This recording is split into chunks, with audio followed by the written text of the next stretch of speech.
Hello everyone, welcome back to my YouTube channel. Thank you Karthik for requesting this topic on methods of job analysis. आज सुबह ही कार्तिक का comment आया कि sir आपने job evaluation के तो सारे मेथड्स पढ़ा दिए हैं बट आपने जॉब एनालिसिस के मेथड्स नहीं पढ़ाए हैं। और तब मुझे भी ये बात याद आई कि yes I have covered job analysis in detail but methods रह गए थे, तो let's cover that method in this particular lecture. So let us begin that. So the first question is obviously what is job analysis? तो job analysis क्या होता है, इसके ऊपर एक डिस्क्रिप्टिव लेक्चर मैंने बनाया हुआ है जो आपको ऑलरेडी इस पर्टिकुलर वीडियो के डिस्क्रिप्शन में मिल जाएगा। तो जॉब एनालिसिस को एक थोड़ा सा रिकैप दे देते हैं कि जॉब एनालिसिस था क्या। So it is basically before any company advertise any kind of job they conduct any analysis of each and every job. जो भी उनके पास जॉब्स होते हैं तो उन जॉब्स का वो एनालिसिस करती है, उसके सारे इंफॉर्मेशन को कलेक्ट करती है so that they can understand the nature of job, the level of skills requirement and the qualification required for each job. So obviously it is based on job data. तो job analysis जो है पूरा वो job के data के ऊपर based है। तो the question is how to collect this job related data. अब सवाल ये उठता है कि job analysis करने के लिए आपको data चाहिए, तो वो data आपको कहाँ से मिलेगा, वो data कैसे आएगा आपके पास, उसके methods को पढ़ना बहुत important है। And there are variety of methods available for collecting these job data. बहुत सारे मेथड्स हैं जिस मेथड्स को आप यूज करके आप जॉब के डाटा को कलेक्ट कर सकते हैं। तो वो मेथड्स क्या है उसके बारे में बात करते हैं।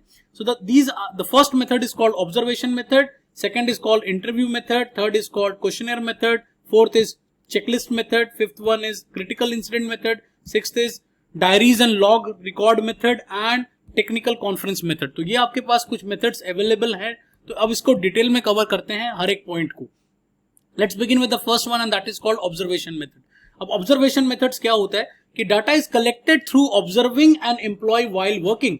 तो कोई भी एम्प्लॉय जब काम कर रहा है, is working on a particular job, वो किसी भी तरह की जॉब कर रहा है, स्पेसिफिकली टेक्निकल जॉब कर रहा है कोई, तो आप उस जॉब को, उस एम्प्लॉय को ऑब्जर्व करते हैं और उस एम्प्लॉय को ऑब्जर्व करने के बाद उसके डाटा को कलेक्ट करने की कोशिश करते हैं। So what is the role of job analyst over here? The role of job analyst is to record what the worker is doing. जो वर्कर क्या कर रहा है, how or he or she is doing, किस तरीके से कर रहा है, how much time is required to do a particular task, everything is being recorded without informing the person who is doing the job.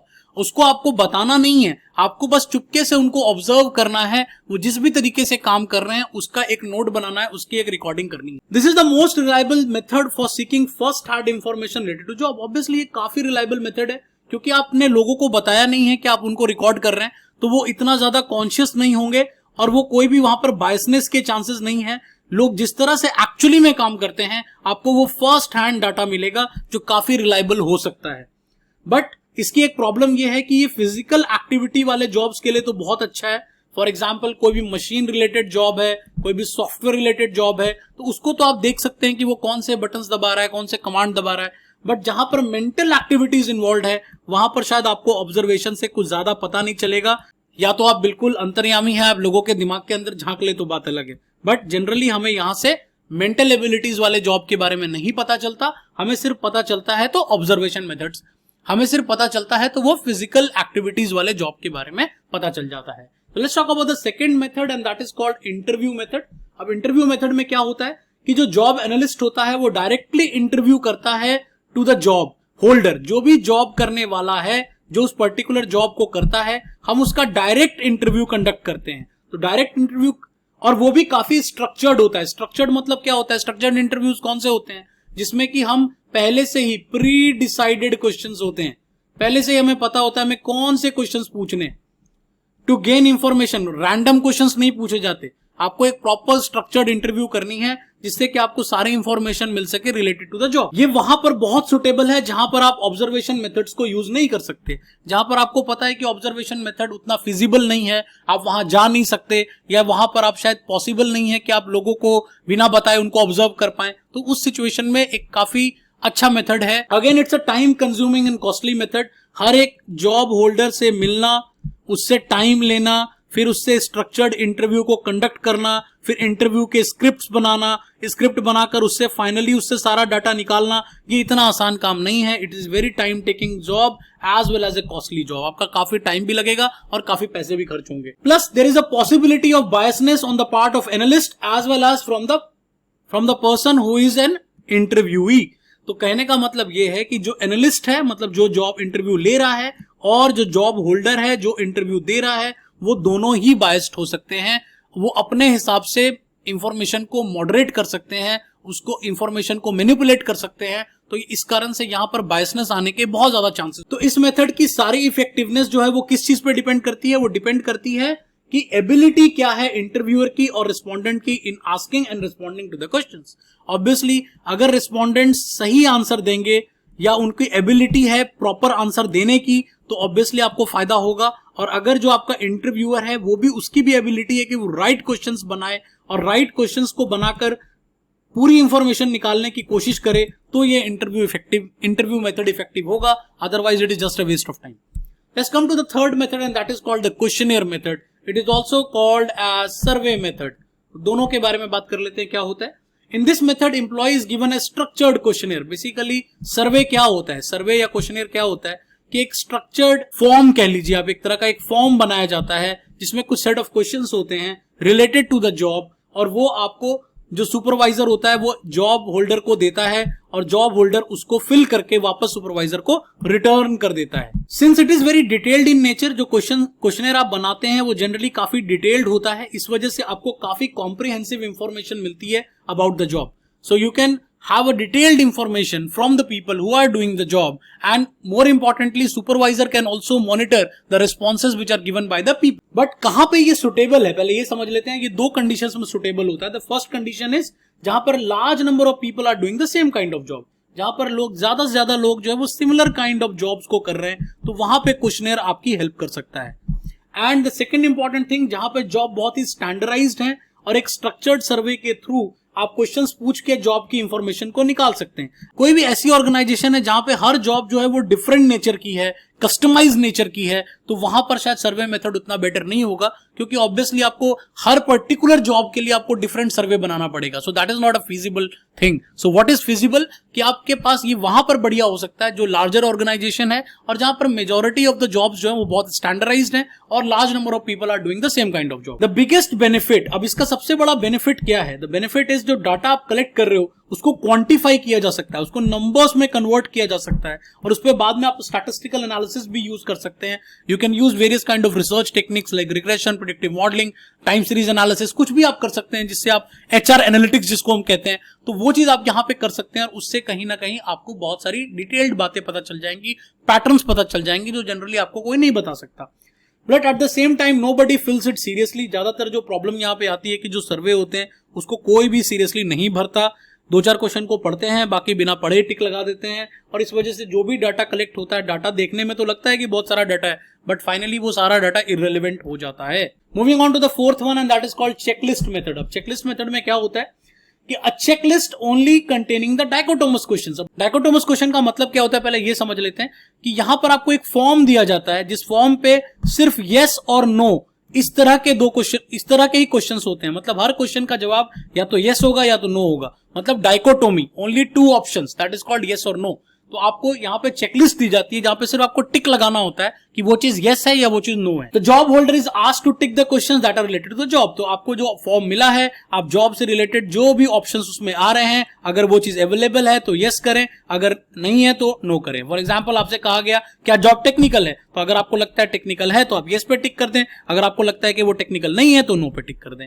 तो ये यहाँ पर बहुत इंपॉर्टेंट है and that is called checklist option. अब जो ये चेकलिस्ट बनाई जाती है, जो इसके ऑप्शंस बनाए जाते हैं, वो कैसे बनाए जाते हैं? Based on the job information obtained from the supervisor and then from the other people who are familiar from the particular job. इसका मतलब फाइनल इंफॉर्मेशन को लेने से पहले, मतलब यस नो वाले ऑप्शंस को लेने से पहले भी आपको उसके ऑप्शंस को क्रिएट करने के लिए भी इंफॉर्मेशन लेना पड़ेगा और वो आपको कौन देगा? वो सुपरवाइजर देगा या कोई और लोग देंगे। तो आपकी डबल मेहनत हो जाएगी। पहले एक आप ऑप्शंस बनाएंगे, फिर आप यस नो वाला जो है वो जॉब होल्डर से भरवाएंगे, तो इट विल बी लाइक आपके लिए डबल हार्डशिप होगी फॉर कलेक्टिंग इंफॉर्मेशन। यहां पर एक चीज और इंपॉर्टेंट होती है कि जो जॉब एनालिस्ट होता है उसको amount of time spent on each task, कि पर्टिकुलर काम को करने में कितना टाइम लग रहा है वो भी आपको बताना है। साथ में किस तरह की ट्रेनिंग रिक्वायर्ड है या एक्सपीरियंस रिक्वायर्ड है फॉर ईच जॉब या ईच टास्क, वो भी आपको यहां पर बताना है। तो यस नो में तो आंसर करना ही करना है, बट इसके अलावा आपको ट्रेनिंग और एक्सपीरियंस प्लस टाइम कितना लग रहा है वो भी आपको यहां पर इंफॉर्मेशन देनी है।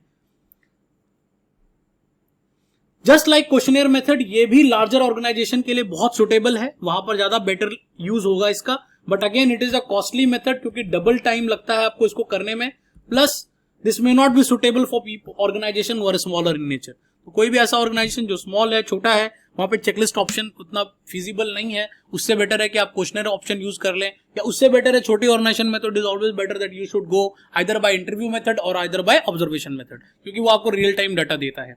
Let's come down to the fifth one, and that is called critical incident method. This is completely based on job holder past experience on the job. कि किसी भी पर्टिकुलर पर्सन ने मान लीजिए किसी जॉब पे 10 साल से काम कर रहा है, तो obviously he has a lot of experience, he has a lot of incidents to share, he has a lot of stories to share. तो वो इंसिडेंट और स्टोरीज के बेस पे आप कहीं ना कहीं अपने जॉब रिलेटेड इंफॉर्मेशन को कलेक्ट करने की कोशिश करते हैं। उनसे कहा जाता है कि वो रिकैप्चुलेट करें, मतलब दे शुड मेमोराइज ऑल दो स्टोरीज, वो आपको स्टोरीज बताएं कि जो उन्होंने एक्सपीरियंस किया है, जो पास्ट इंसिडेंट्स उन्होंने देखे हैं उनको डिस्क्राइब करें, ताकि जॉब से रिलेटेड सारी इंफॉर्मेशन आपको मिल सके। जो भी जॉब इंफॉर्मेशन आपको मिलती है उसको बाद में आप उनसे उन इंसिडेंट्स को आप कैटेगराइज करते हैं into various categories and then you analyze in details। तो आप उनको कैटेगराइज कर सकते हैं, A category, B category, C category, high risk category, low risk category, technical category, non technical category. तो इस तरह से आप कैटेगराइज कर सकते हैं जॉब को बाद में, once you have got the information from critical incident method। Again यहाँ पे इंपॉर्टेंट क्या है, the job analyst must be very skilled। यहाँ पे जॉब एनालिस्ट का स्किलफुल होना बहुत इंपॉर्टेंट है, क्योंकि किसी के स्टोरी में से इंफॉर्मेशन को निकालना थोड़ा मुश्किल काम है। प्लस मोर इंपॉर्टेंटली जो जॉब होल्डर्स भी होते हैं उनको भी प्रॉपरली किसी इंसिडेंट को डिस्क्राइब करने में प्रॉब्लम आती है। जरूरी नहीं है कि वो हर इंफॉर्मेशन आपको प्रोवाइड कर पाए, तो डिटेलिंग यहां पर नहीं हो पाती। Again it's a time consuming method and most of this are based on past experience. कुछ भी करंट एक्सपीरियंस के ऊपर इतना बेस्ड नहीं है, ये पास्ट हिस्ट्री एक्सपीरियंस के ऊपर बेस्ड है। जो पुराने किस्से कहानियां हो चुकी हैं उसके बेस पे आप ये इंफॉर्मेशन लेने की कोशिश करते हैं। Let's move down to the sixth method and that is called the diaries and log report method। अब डायरीज एंड लॉग रिपोर्ट में क्या होता है कि जो भी जॉब होल्डर है उसको कहा जाता है कि आप एक डायरी मेंटेन करें। जब भी आप काम कर रहे हैं तो उस डायरी में हर एक्टिविटी, जो भी एक्टिविटी आप कर रहे हैं किसी जॉब में, उस पर्टिकुलर चीज को उस डायरी में मेंटेन करते चलें, डायरी में लिखते जाएं। बाद में उसी डायरी को हम जॉब इंफॉर्मेशन की तरह यूज कर लेंगे। अगर इसको जुडिशियली किया जाए, मतलब काफी डेडिकेशन के साथ किया जाए, तो ये मेथड काफी अच्छा हो सकता है, काफी एक्यूरेट और कॉम्प्रिहेंसिव इंफॉर्मेशन दे सकता है अगर आप हर माइन्यूट डिटेल को उस डायरी में मेंशन कर रहे हैं। बट ऑब्वियसली ये बहुत मुश्किल है, बिकॉज हर चीज को रिकॉर्ड करना एक तो बहुत टीडियस है, बहुत मोनोटोनस है, प्लस हर चीज को याद रख पाना भी थोड़ा सा मुश्किल है। अगर आप पूरे दिन आपने काम करने के बाद शाम को आपने डायरी लिखना शुरू किया तो ऑब्वियसली आप बहुत सारी चीजों को शायद मिस डाउन कर जाओगे और काम करते समय डायरी को लिखने से काम इफेक्टेड हो जाएगा। तो इसीलिए टाइम कंज्यूमिंग भी है और कई बार इसमें गलतियां होने के भी चांसेस रहते हैं। बट इसमें कुछ इंफॉर्मेशन जो है वो बिल्कुल आपको नहीं मिलेगी, जैसे सुपरवाइजर के साथ आपका रिलेशनशिप कैसा है, या सुपरवाइजर का लीडरशिप स्टाइल कैसा है, वर्किंग कंडीशंस कैसे हैं, वो सारी चीजें आपको बिल्कुल भी पता नहीं चलेंगी, क्योंकि जो भी इंफॉर्मेशन रिकॉर्ड होगा वो सिर्फ और सिर्फ जॉब से रिलेटेड होगा कि किसी जॉब को करने में कितना टाइम लगा, उसमें हमने कितने कौन कौन सी चीज कितने कितने क्वांटिटी में यूज की गई, तो ये सारी चीजों का इंफॉर्मेशन तो मिल जाएगा, बट इस तरह के वर्किंग एनवायरमेंट से रिलेटेड क्वेश्चंस आपके आंसर आपको नहीं मिलेंगे। Let's come down to the last method and that is called technical conference method. अब इसमें हम करते क्या है, we called a conference, we organize a conference and we call all the expert, all the supervisor who have knowledge about the job। किसी भी particular job से related जितने भी लोगों को इंफॉर्मेशन है, फॉर एग्जांपल कॉलेजेस या बहुत सारी यूनिवर्सिटीज या बहुत सारी कंपनीज एचआर कॉन्क्लेव कराती है। अब एचआर कॉन्क्लेव में हम क्या करते हैं, जितने भी एचआर होते हैं कंपनीज के, जो एक्सपर्ट्स हैं जिन्होंने काफी साल एचआर में काम किया है, हम उन सभी लोगों को बुलाते हैं और उनसे एक डिबेट या डिस्कशन या प्रेजेंटेशंस करवाते हैं और उनकी डिस्कशन से हम इंफॉर्मेशन को कलेक्ट करने की कोशिश करते हैं। This methods obviously consumes less amount of time. Obviously एक ही जगह पर एक ही दिन एक पर्टिकुलर डे पर आप उसको ऑर्गेनाइज करेंगे या 2 डेज में उसको ऑर्गेनाइज करेंगे और सारी इंफॉर्मेशन आपके पास आ जाएगी, तो काफी कम टाइम में ये काम किया जा सकता है। But again it's an expensive method और सबसे बड़ी जो प्रॉब्लम आती है वो आती है lack of accuracy and authenticity. ज्यादातर जो लोग होते हैं वो ऑलरेडी हायर पोजीशंस पर होते हैं, तो वो रियल टाइम डाटा आपको नहीं देते, वो आपको वो डाटा बताते हैं जो उनका अपना एक्सपीरियंस रहा है और वो जरूरी नहीं है कि वो जेनरिक हो। तो that is the reason why technical conference method भी कुछ फ्लॉज के साथ आता है। तो आई होप कि आपको ये सारा समझ में आ गया होगा। जॉब एनालिसिस के मेथड्स क्या होते हैं और कैसे डाटा कलेक्ट किया जाता है, आप मुझे कमेंट सेक्शन में बताएं कि इनमें से कौन सा मेथड जो होगा वो बहुत अच्छा होगा। अगर जॉब का नेचर जो है वो मैनेजरियल काइंड ऑफ कोई जॉब है तो उसमें हम कौन सा मेथड यूज कर सकते हैं। तो एक काम जो मैं हमेशा करता हूं वो जरूर कीजिएगा, सब्सक्राइब, लाइक एंड शेयर। हम अगले सेशन में फिर मिलेंगे किसी और की रिक्वेस्ट पे।